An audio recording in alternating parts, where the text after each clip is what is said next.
Landlord chicken biryani and the magical fox. बहुत पहले एक गांव में भोलाराम बोलकर एक गरीब किसान रहता था। वो बहुत बुद्धिमान था और चतुर भी था।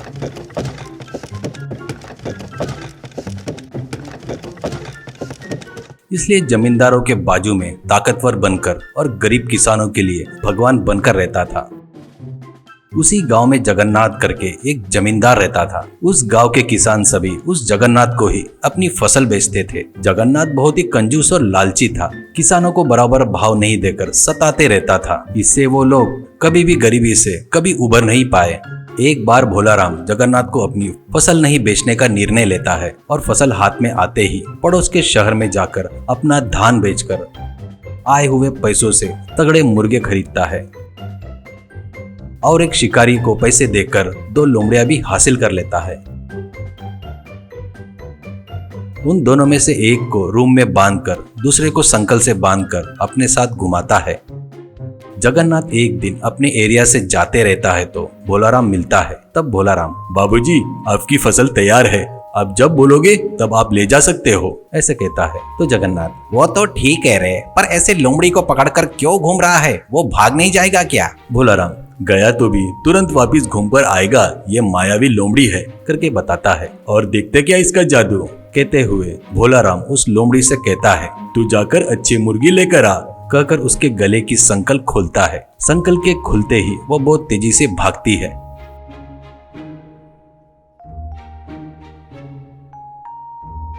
तू पागल है क्या? वो लोमड़ी तो दोबारा तेरे नजर में आएगी नहीं, करके बोलता है जगन्नाथ। भोलाराम, आपको उसके बारे में नहीं पता, वो मायावी लोमड़ी है। कल आप हमारे घर पर खाना खाने के लिए आओ, आप आएंगे करके विश्वास से मुर्गियां मंगवा रहा हूँ, देर ना करते हुए जल्दी आना, ऐसा कहता है भोलाराम। अगले दिन दोपहर तक बढ़िया खाना बनाता है भोलाराम। उसका घर कुछ ही दूरी पर रहता है। तब उसको बिरयानी के मसालों की खुशबू आती है। वहाँ खाने के टेबल पर कई प्रकार के चिकन के आइटम बनाकर अलग अलग थालियों में तैयार था। अरे भोलाराम, तुम्हारी लोमड़ी कहाँ है? उसको भी लेकर आओ, वो भी अपने साथ खाना खाएगी, ऐसे कहता है जगन्नाथ। अरे उसको क्या जल्दी है जी, पहले अपन लोग निपटाएंगे, ऐसा कहता है भोलाराम। दोनों लोग मिलकर खाना खाते हैं। खाना खाने के बाद जगन्नाथ को लोमड़ी की याद आती है। वैसे मायावी लोमड़ी मेरे पास रहा तो बहुत अच्छा रहेगा, करके सोचकर भोलाराम से कहता है, अरे जाओ अपनी लोमड़ी को लेकर आओ, देखता हूँ, करके बोलता है। जगन्नाथ की बातों पर खुद ही मन में हंसकर उठकर जाकर रूम में बांधकर रखे हुए दूसरे लोमड़ी को रस्सी से बांधकर बाहर लाता है। जैसे ही बाहर लाता है वैसे ही 500 सिक्के में बेचता क्या, करके पूछता है जमींदार जगन्नाथ। तो भोलाराम सिर हिलाते हुए, बेचना ही काम है, लेकिन उस पर मेरी जिंदगी की गाड़ी चलती है, उसको बेचा तो मैं भूखा मर जाऊंगा। तुमको देने वाला धान पूरा बकाया लेकर जाओ, पर लोमड़ी को मत मांगना, करके बोलता है। तुम्हारी भीख नहीं चाहिए मुझे, तो बस वो मायावी लोमड़ी चाहिए, ऐसा कहता है। 1000 मुद्राओं में लेकर जाता हूँ, ऐसा कहता है जगन्नाथ। आप इतनी ही जिद कर रहे हैं तो मुझे 1500 मुद्राएं दीजिए, कहता है भोलाराम मासूम सा चेहरा बनाकर। उससे कम बोलोगे तो नहीं जमेगा, भावबाजी नहीं होगी, ऐसे कहता है। जगन्नाथ खुश होकर 1500 मुद्राएं देकर लोमड़ी को लेकर जाता है। घर जाकर जगन्नाथ अपनी पत्नी रुक्मिणी से, देख मैं एक मायावी लोमड़ी खरीद कर लाया हूँ, वो अच्छे अच्छे मुर्गे को चोरी कर कर ला कर देगी, ऐसा कहता है। मैं मर भी जाऊँ तो इस बात पर यकीन नहीं करूँगी, ऐसा कहती है रुक्मिणी। जमींदार जगन्नाथ भी भोलाराम के जैसे लोमड़ी को पकड़कर, जा रे जाकर अच्छे मुर्गे पकड़ कर लेकर आ, करके बोलकर उसके गले की रस्सी खोल देता है। बस उसी क्षण वो भाग जाता है लोमड़ी। ऐसे बहुत दिन बीत जाते हैं पर लोमड़ी वापस नहीं आता। इससे जमींदार जगन्नाथ उसके साथ धोखा हुआ करके समझ में आ जाता है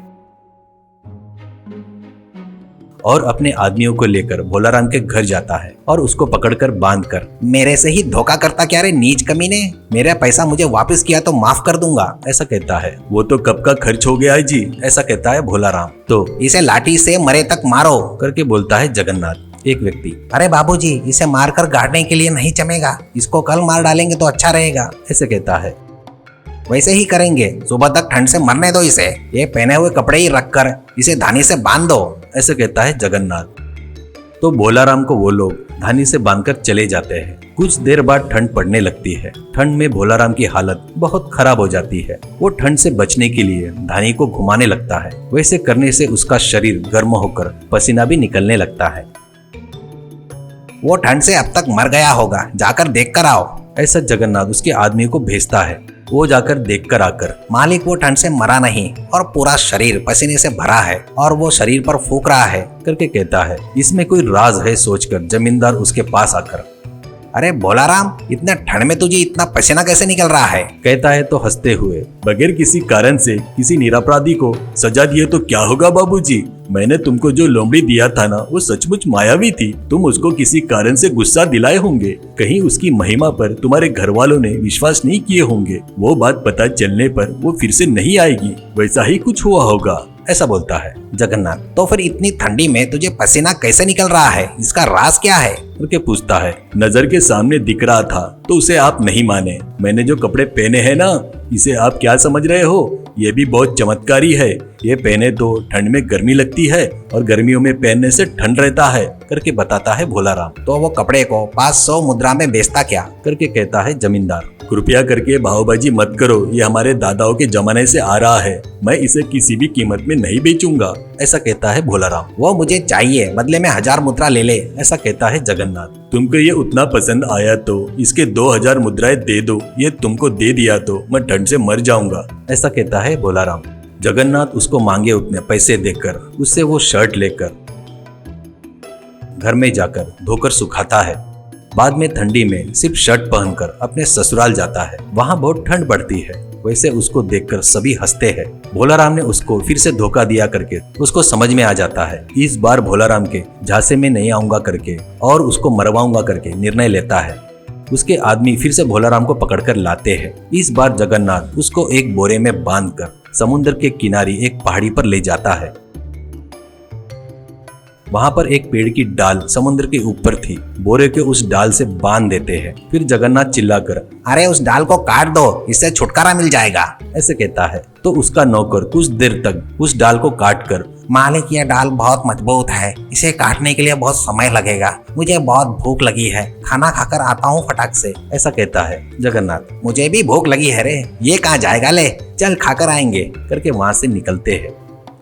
वो जाने के बाद भोलाराम, मुझे नीचे उतारो करके चिल्लाता है। इतने में जगन्नाथ के ससुर जी लाल किशन अपनी लड़की को देखने के लिए उधर से आ रहा था। वो आवाज सुनकर, कौन है करके चिल्लाता है। भोलाराम उसकी आवाज पहचान लेता है। उसको कुबड़ है करके भोलाराम को पता भी था और कोई भगवान जैसा आया है सोचकर, नीचे उतारो बाबूजी, मेरा कुबड़ गया है करके बोलता है। लाल किशन, कुबड़ गया क्या करके बोलता है। तो आपको पता नहीं होगा, इस बोरे में बैठे तो कुबड़ ठीक हो जाता है। मुझे उतारो, आपको ही पता चल जाएगा। हमारे लोग अब तक आ जाने को होना था, पता नहीं क्यों नहीं आए। फिर से यह बोरा ले जाकर जिनका है उनको दिए तो वो लोग 1 घंटे के 100 मुद्राएं नाक पकड़कर वसूल करेंगे, ऐसा कहता है भोलाराम। वो बात है क्या, मुझे भी कुबड़ है, मुझे भी थोड़ी देर बैठने देता क्या, तेरे को 100 मुद्राएं देता हूँ, ऐसा कहता है लाल किशन।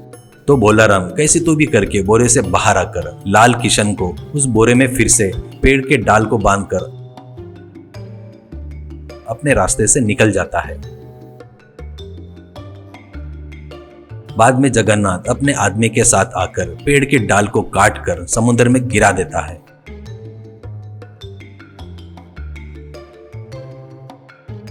कुछ महीने गुजर जाते हैं। एक दिन भोलाराम जानबूझकर जगन्नाथ के घर के तरफ आता है। जगन्नाथ उसको देखकर चौंक कर, तू मर गया था ना, फिर से कैसे आ गया करके आश्चर्य से पूछता है। अच्छे लोग कभी नहीं मरते, सुनाई होगा ना।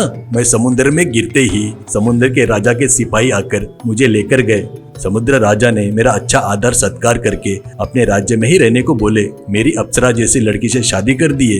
वहाँ पर सब अप्सराएं हैं। वहाँ पर जिधर देखो उधर सोना हीरे मोती है। वहाँ पर उनको खाने पीने के सिवा और कोई काम नहीं है। मैं काम करने वाला हूँ, मुझे वहाँ पर ठीक नहीं लगा, इसलिए चले जाता करके समुद्र राजा को बताया। वो नहीं बोले।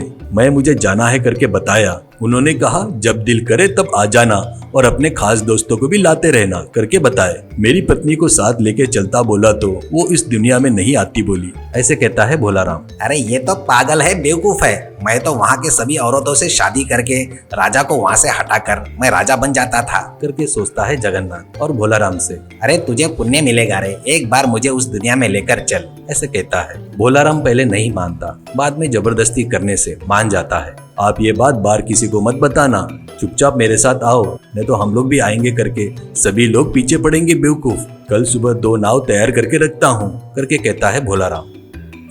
अगले दिन समंदर के किनारे में 2 नाव तैयार रहते हैं। एक लकड़ी का था और दूसरा मिट्टी का था।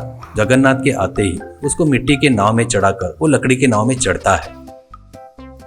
दोनों नाव समुद्र में बहुत दूर जाने के बाद भोलाराम अपने चप्पू से जोर जोर से अपने नाव पर मारते हुए, इसकी आवाज से समुद्र के दूत आएंगे, ऐसे कहता है। जमींदार जगन्नाथ इधर उधर देखकर ज्यादा देर बर्दाश्त नहीं कर पाता। मेरे नाव पर मारे तो आवाज ज्यादा आएगा करके खुद के नाव पर चप्पू से जोर जोर से मारते ही वो मिट्टी का नाव टूटकर जमींदार जगन्नाथ समुद्र में डूब जाता है। भोलाराम हंसकर अपने नाव से वापिस आ जाता है।